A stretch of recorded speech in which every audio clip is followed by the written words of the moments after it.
રાજુલા જાફરાબાદના ક્ષત્રિય સમાજ દ્વારા આજે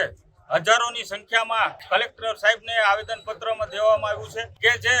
રાજકોટ લોકસભાના ઉમેદવાર પરસોત્તમ રૂપાલા દ્વારા જે ક્ષત્રિય સમાજની બેનું દીકરીઓ ઉપર જે એમને કોમેન્ટ કરી છે અને અમારી અસ્મિતાને જે ઠેસ પહોંચાડી છે એના માટે પરસોત્તમ રૂપાલાની ટિકિટ રદ થાય અને એને બરખાસ્ત કરે અને એની ઉપર કાયદેસરની કાર્યવાહી થાય અને જો આ વસ્તુ ક્ષત્રિય સમાજની માંગણી છે એ પૂર્ણ ન થાય તો સમસ્ત ભારતમાં 22 કરોડ ક્ષત્રિય સમાજ જે છે તે આમનો ઉગ્ર વિરોધ કરશે અને ક્ષત્રિય સમાજ હંમેશા ભાજપ સાથે રહેલું છે તો મોદી સાહેબ થી મીડિયા મારફતે મોદી સાહેબ અમિત શાહ સાહેબ અને સમસ્ત ભાજપના આગેવાનો જે 26 ઉભા છે લોકસભાના એમને પણ કહે છે કે એકના છાંટા તમને બધાને ઉઠશે ક્ષત્રિય સમાજ અત્યારે ભાજપ હારે છે જો એમની ટિકિટ રદ કરવામાં નહીં આવે તો અમે ચૂંટણીનો બહિષ્કાર કરશું અને ઘીના થાંભા અમે ઘી પાડી દેશું અમે ક્ષત્રિય છીએ અમે તલવાર મૂકી છે ચલાવતા નથી ભૂલ્યા એટલામાં બધું સમજી જાજો જય રાજપૂતાના